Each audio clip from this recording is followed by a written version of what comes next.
Why Afghanistan is impossible to control. For centuries, the world's most powerful empires tried to control Afghanistan, and almost all of them failed. The British Empire failed, the Soviet Union failed, even the United States spent 20 years in Afghanistan before leaving the country in 2021. But why? Why has Afghanistan become known as the graveyard of empires? And why is this mountainous country still one of the most unstable places in the world? Afghanistan is located in Central and South Asia. It borders Pakistan, Iran, Turkmenistan, Uzbekistan, Tajikistan, and China. Today, over 40 million people live there. But Afghanistan is not just another country on the map. Its geography, tribal system, decades of war, and strategic location have made it one of the hardest countries in the world to control. One of Afghanistan's biggest advantages is its geography. Nearly 75% of the country is covered by mountains and rough terrain. The Hindu Kush mountain range cuts across the country, creating isolated regions and making military operations extremely difficult. For centuries, invading armies struggled to move through Afghanistan's valleys and mountains. Even modern tanks, helicopters, and drones could not fully solve this problem. Afghan fighters often use the terrain to launch guerrilla attacks and disappear into the mountains. This geography helped Afghanistan resist foreign powers again and again. In the 19th century, the British Empire tried to control Afghanistan during what became known as the Great Game against Russia. Britain wanted Afghanistan to act as a buffer zone protecting British India, but the Afghan population strongly resisted foreign influence. During the First Anglo-Afghan War in 1842, thousands of British soldiers and civilians were forced to retreat from Kabul. Almost all of them were killed during the retreat through the mountains. This disaster shocked the British Empire and became one of the most famous military failures in its history. In 1979, the Soviet Union invaded Afghanistan to support the communist Afghan government. At first, Soviet leaders believed the operation would be quick. Instead, the war lasted almost 10 years. Afghan resistance fighters, known as the Mujahideen, launched guerrilla attacks against Soviet forces. The United States, Pakistan, Saudi Arabia, and several other countries secretly supported the Mujahideen with money and weapons. One of the biggest turning points came when the resistance received American Stinger missiles, which were used to destroy Soviet helicopters. The war became extremely expensive for the Soviet Union. Over 15,000 Soviet soldiers died during the conflict. Many historians believe the war helped weaken the Soviet Union before its collapse in 1991.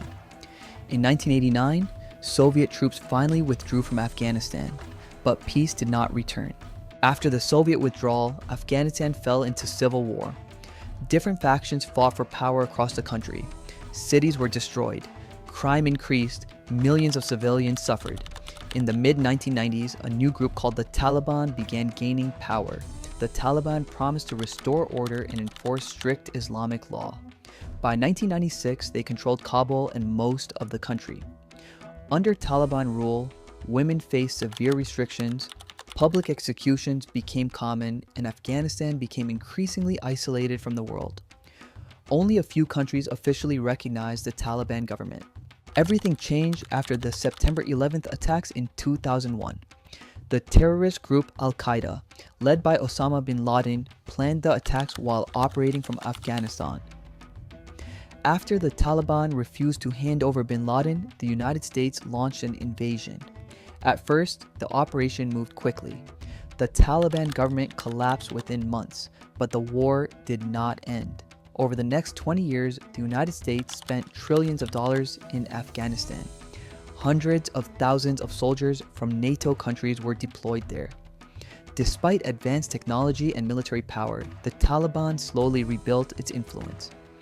Many rural regions remained outside government control. Corruption, tribal divisions, poverty, and instability made the situation even more difficult. In 2021, the United States began withdrawing its troops from Afghanistan. What happened next shocked the world. The Afghan government collapsed much faster than expected. City after city fell to the Taliban. In August 2021, Taliban fighters entered Kabul, Scenes from Kabul airport quickly spread across the internet as thousands of people desperately tried to leave the country. After 20 years of war, the Taliban returned to power. Today, the Taliban controls Afghanistan and its military forces. After the collapse of the Afghan government in 2021, the Taliban gained access to large amounts of military equipment left behind during the US withdrawal. This included armored vehicles, helicopters, rifles, and modern military gear. While exact numbers are unclear, some estimates suggest Taliban forces and affiliated fighters number in the hundreds of thousands. Despite limited international recognition, the Taliban now controls one of the largest arsenals in the region. So why has Afghanistan remained so difficult to control? There is no single answer. Its mountains make invasions difficult. Its tribal structure weakens centralized power. Foreign armies often struggle to understand local culture and politics. And decades of war have created deep instability across the country. Afghanistan has become a symbol of how even the world's strongest powers can fail in long and complex conflicts. Today, Afghanistan remains one of the most unstable countries in the world. Millions of people continue to face poverty, restrictions, and uncertainty about the future. And despite centuries of invasions, wars, and occupations, Afghanistan still remains unconquered.